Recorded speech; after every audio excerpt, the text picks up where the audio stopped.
जय जिनेंद्र। मैं नेहा जैन जैन पाठशाला में आप सबका स्वागत करती हूँ।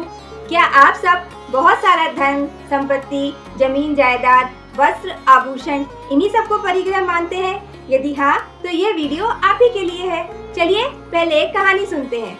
ये कहानी भरत चक्रवर्ती और ऋषभदेव भगवान की है। एक बार ऋषभदेव भगवान विनीता नगरी में अपने शिष्यों के साथ पधारे और वे प्रवचन दे रहे थे और सारे श्रोतागण बहुत ही तल्लीनता से उनके प्रवचन को सुन रहे थे। उन्हीं श्रोताओं में से एक व्यक्ति खड़ा हुआ और उसने प्रभु से प्रश्न किया कि प्रभु, भरत चक्रवर्ती किस गति में जाएंगे? तब प्रभु ने उसके प्रश्न का उत्तर देते हुए बोला कि भरत चक्रवर्ती मोक्ष गति में जाएंगे। ऐसा सुनकर वह प्रश्नकर्ता बहुत ही धीमी आवाज में बोला कि प्रभु अपने पुत्र के साथ पक्षपात कर रहे हैं, वो अभी भी उसके मोह में है, इसलिए इस तरह की बातें कर रहे हैं। जब ये बात भरत चक्रवर्ती के कानों तक पड़ी तब उन्होंने विचार किया कि मेरे कारण प्रभु की वाणी पर संदेह किया जा रहा है, तो मुझे ही इसका कुछ उचित हल निकालना चाहिए।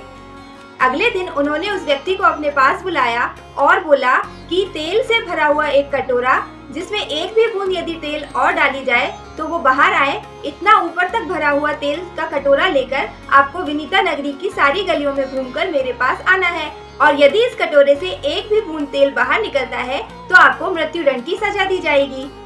साथ ही अपने सैनिकों को भी उन्होंने आदेश दिया कि पूरी वनिता नगरी में जगह जगह पर अनेक आयोजन किए जाएं, जिसमें नृत्य, संगीत और मनोरंजन के बहुत सारे कार्यक्रम हों। अगले दिन वह व्यक्ति हाथ में तेल का कटोरा लिए भयभीत हुआ निकलता है और विनीता नगरी की सारी गलियों से गुजरता है। गुजरकर जब वह भरत चक्रवर्ती के समक्ष पहुंचता है तब वो महाराजा उस व्यक्ति से प्रश्न करते हैं कि मैंने वनिता नगरी में बहुत सारे आयोजन कराए थे, आपने कौन कौन से आयोजन देखे? तब वह व्यक्ति उत्तर देता है कि मुझे तो मृत्यु का भय था, इसलिए मेरा सारा ध्यान इस तेल से भरे कटोरे पर ही था, इसलिए मैंने किसी आयोजन पर कोई ध्यान नहीं दिया। तब वह चक्रवर्ती उस व्यक्ति को समझाते हैं कि जिस तरह एक जीवन की मृत्यु के भय से तुम्हारा ध्यान किसी नाटक, किसी नृत्य, किसी मनोरंजन के कार्यक्रम पर नहीं गया, उसी प्रकार मैं भी जन्म मरण के भय से भयभीत हूँ और इतने सारे उपभोग परिभोग के साधन होते हुए भी मैं सिर्फ तन से उन चीजों का उपभोग कर रहा हूँ, लेकिन मन से हमेशा निर्लिप्त ही रहता हूँ। भरत चक्रवर्ती की बात सुनकर उस व्यक्ति का सारा संदेह दूर हो गया और उसको अपनी गलती भी समझ में आई कि मुझे भगवान की वाणी पर संदेह नहीं करना चाहिए था।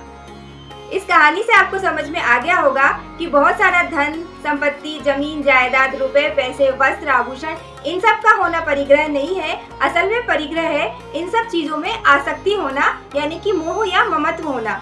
यदि इनके खोने से हमको दुख होता है, परेशानी होती है और इनके आने पर हमें खुशी मिलती है, तभी हम परिग्रही कहलाते हैं। यदि हम बाहरी मन से सिर्फ इन वस्तुओं का यूज करते हैं और इन पर इतना ममत्व भाव नहीं रखते तो वह परिग्रह में नहीं आता है।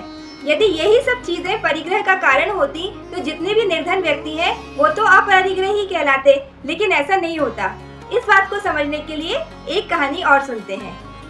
एक बार द्रुमुक नामक लकड़हारा सुधर्मा स्वामी के सामने दीक्षित हो गया और दीक्षित होकर भिक्षा के लिए जब वह नगरी में गया तो सभी लोग उसका उपहास उड़ाने लगे, यानी कि मजाक उड़ाने लगे कि ये देखो कितने बड़े त्यागी हैं, कितना बड़ा इन्होंने वैभव का त्याग किया है।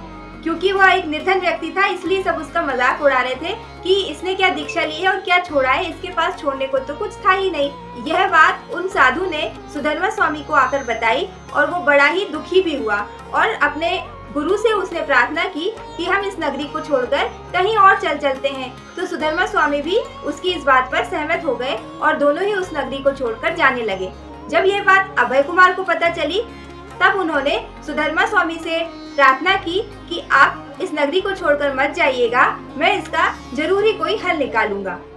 अगले दिन अभय कुमार ने एक एक कोटि स्वर्ण मुद्राओं की 3 ढेरियां लगवाई और नगर में यह आदेश दिया कि जो भी व्यक्ति पूरे जीवन भर के लिए स्त्री, अग्नि और पानी का परित्याग करेगा उसको मैं ये 3 कोटि स्वर्ण मुद्राएं उपहार स्वरूप दूंगा।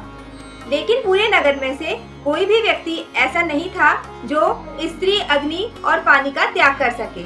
जब पूरे नगर में कोई भी व्यक्ति वह स्वर्ण मुद्राएं लेने नहीं आया, मतलब कोई भी व्यक्ति स्त्री, अग्नि और पानी का जीवन भर के लिए त्याग नहीं कर पाया, तब अभय कुमार ने इंद्रमुख मुनि को अपने पास बुलाया और बोला कि देखिए इंद्रमुख मुनि को, ये कितने बड़े त्यागी हैं। इन्होंने जीवन भर के लिए स्त्री, अग्नि और पानी का परित्याग कर दिया है। और इस तरह अभय कुमार की बुद्धिमानी से इंद्रमुख मुनि के प्रति जो लोग व्यंग कर रहे थे, उनकी व्यंग चर्चाएं भी समाप्त हो गयी। मुझे लगता है आज की दोनों कहानियों से आपको अच्छे से समझ में आ गया होगा कि बहुत सारी धन संपत्ति, रुपए पैसे, जमीन जायदाद, वस्त्र आभूषण होना परिग्रह नहीं होता। असली परिग्रह उन वस्तुओं में आसक्ति यानी कि मोह होता है। यदि उनके खोने से हमको दुख होता है और पाने से खुशी होती है तो वह परिग्रह होता है। यदि उन वस्तुओं का उपयोग करते हुए भी हम उससे निर्लिप्त रहते हैं, जैसे कि भरत चक्रवर्ती थे, तो वह परिग्रह नहीं कहलाता है। आसक्ति किसी भी चीज की हो सकती है, वो वस्तुएं भी हो सकती है, हमारे संबंधी और रिश्ते भी परिग्रह की श्रेणी में आ सकते हैं। आशा है आपको वीडियो पसंद आया होगा। यदि वीडियो पसंद आया है तो प्लीज मेरे वीडियो को लाइक कीजिएगा, शेयर कीजिएगा, चैनल को सब्सक्राइब कीजिएगा। कमेंट में मुझे जय जिनेंद्र करके जरूर बताइएगा कि आपको वीडियो कैसा लगा। धन्यवाद। जय जिनेंद्र।